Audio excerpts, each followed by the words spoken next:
اسباب مقاومه الانسولين الافراط في تناول السكريات والمياه الغازيه والنشويات والحاجات اللي هي عاليه السعرات الحراريه. حاجه زي المياه الغازيه دي كميه قليله جدا بتبقى غنيه بالسعرات الحراريه، بتتعب الجسم معاها، بتتعب الجسم في رفع السكر، بتتعب الجسم في افراز الانسولين عشان يتحرق السكر وصلنا مع الوقت لمرحله مقاومه الانسولين. يعني مع الزمن انت بتجهد البنكرياس بتاعك توصله لانه يحصل معانا حاجه زي مقاومه الانسولين او يدخلنا في مرحله سكر.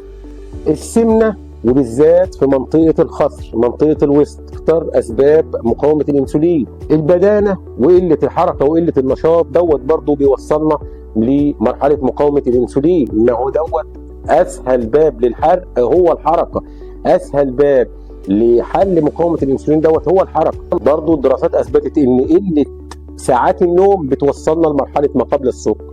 يعني لو الواحد ما بينامش نوم كافي ممكن يوصل لمرحله مقاومه الانسولين. والقلق الشديد من ضمن الحاجات اللي بتعلي هرمون الكورتيزول في الدم. هرمون الكورتيزول علوه بيؤدي الى مرحله مقاومه الانسولين، او بدوره هرمون الكورتيزول بدوره بيعمل مقاومه الانسولين. في هناك اسباب تانية برضو زي مثلا العامل الوراثي بيلعب دور. ده عندنا برضو الاضطرابات الهرمونيه. لو في اضطرابات في هرمونات الغده الدرقيه بالذات خمول الغده الدرقيه ممكن يوصلنا برضو لمرحله مقاومه الانسولين. الادويه الهرمونيه زي حبوب منع الحمل عند الستات، زي الادويه اللي مشتمله على كورتيزون بتوصلنا برضو لمرحله مقاومه الانسولين، او لقوا انه لها علاقه وطيده بمقاومه الانسولين.